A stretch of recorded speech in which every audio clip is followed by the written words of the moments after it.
नमस्कार मु रश्मि आपण मानक स्वागत करुच्ची मो चैनल आम रोषे घर को मु आज बनैबी चिंगुड़ी झोल जोटा कि हमर ओडिशार ऑथेंटिक चिंगुड़ी झोल। चलंतु स्टार्ट करबा। एपर्यंत मोर चैनल टी को जदि सब्सक्राइब करना ताले सब्सक्राइब कर दियंतु। चिंगुड़ी झोल बनैया पई मु एठी आलू यूज करनी केवल चिंगुड़ी सेति पई मु एठी 200 ग्राम चिंगुड़ी नेची। बाटण बाटिया पई मु एठी नेची 2 इंच अदा काटिक नेची गोटे सुखिला लंका आउ 12 रु 15 टा रसुण गोटे बड़ साइज टमाटो काटी नेची गोटे बड़ साइज पियाज को काटिक रखिछि। हमर तेजपत्र गुजराती लवंग दालचीनी रखिछि किछि धनिया पत्र काटिक नेछि आ गोटे कंचा लंका। या परे मु नेछि गोटे चामच फुटण गोटे चामच धनिया पाउडर गोटे चामच लंका पाउडर गोटे चामच हळदी गोटे चामच जीरा गुंड आ स्वाद अनुसार लूण और ये मुझे गोटे चामच गरम मसला और तरकारी बनवाई सोरिष तेल। ये गोटे चामच चिकेन मसला यूज करेंगे आप कौन से ब्रांड रहा नहीं करती।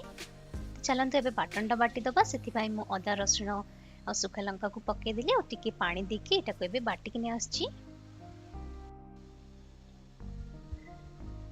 आमर बाटन टा प्रस्तुत हो जाइए।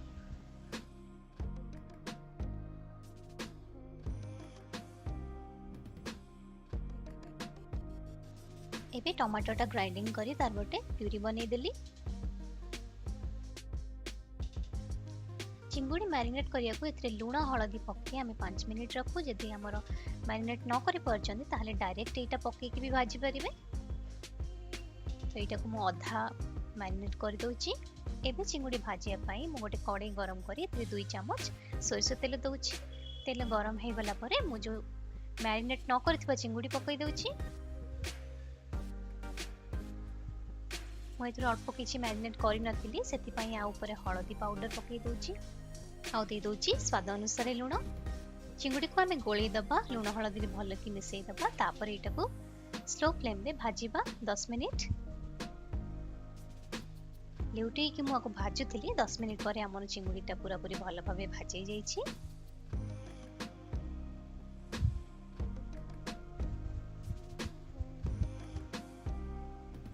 तो एटा को मु गोटे प्लेट को काढी दोचे बे।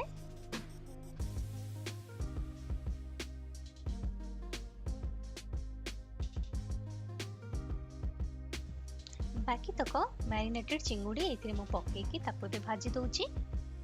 चिंगुड़ी लो फ्लेम रे भाजले सेटा भलो भाबे भाजी हे जाय। एटा भी एबे रेडी हे गलानी। एटा को मु गोटे प्लेट को काढी दोची।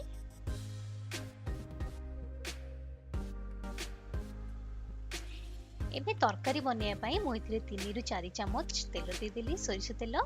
या परे सब आमर सुखिला मसला पकई दोची।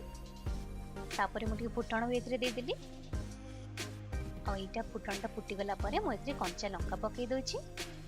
आको भी टिके गोली नबा। या परे काटिक रखिथिबा पियाज आ पियाज को नाली हबा पर्यंत आमे भाजीबा।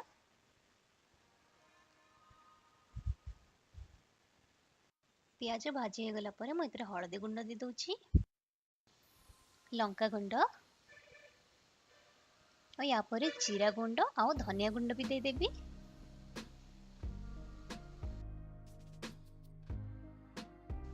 मसला को भलो भाबे पियाज सहित गोली नबा एबे। आउ या परे चिकेन मसला गोटे चमच दे दोची।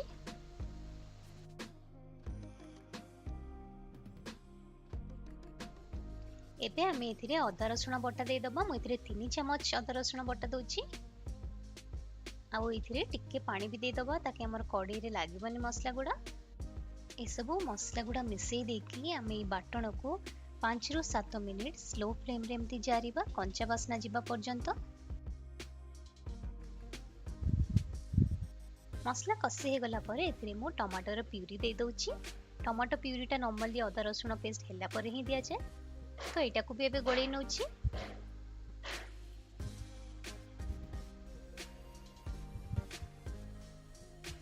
एबे टमाटो प्यूरी भल भाबे मिसी गलानी और मसला हमर बहुत अल्प भी हे गलानी जरिकी। एबे मु एथिरे पानी दे देली 2 ग्लास भलिया पानी दोची। आपण जति ग्रेवी खाइबे से अनुसार पानी रखंतु।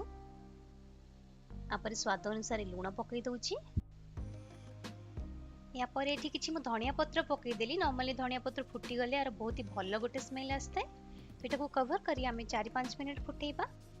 तो एटा भी फुटी आसलाणी मु एथिरे काढी देकी कवरटा एथिरे चिंगुडी पकेई दोची।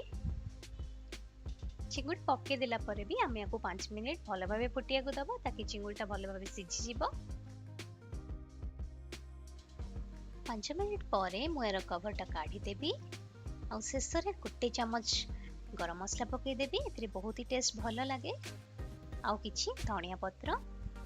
तो आमर चिंगुड़ी झोल पूरा पूरी प्रस्तुत हो जाइए ओडिया स्टाइल। आपन एटा घरे निश्चय ट्राई करंतु। केमती लागिला एक्सपीरियंस मो सहित शेयर करंतु। पुणी देखाबो नुआ नुआ रेसिपी सहित। सेति पर्यंत भलो भलो खाइबा खांतु आ सुस्थ रहंतु। नमस्कार।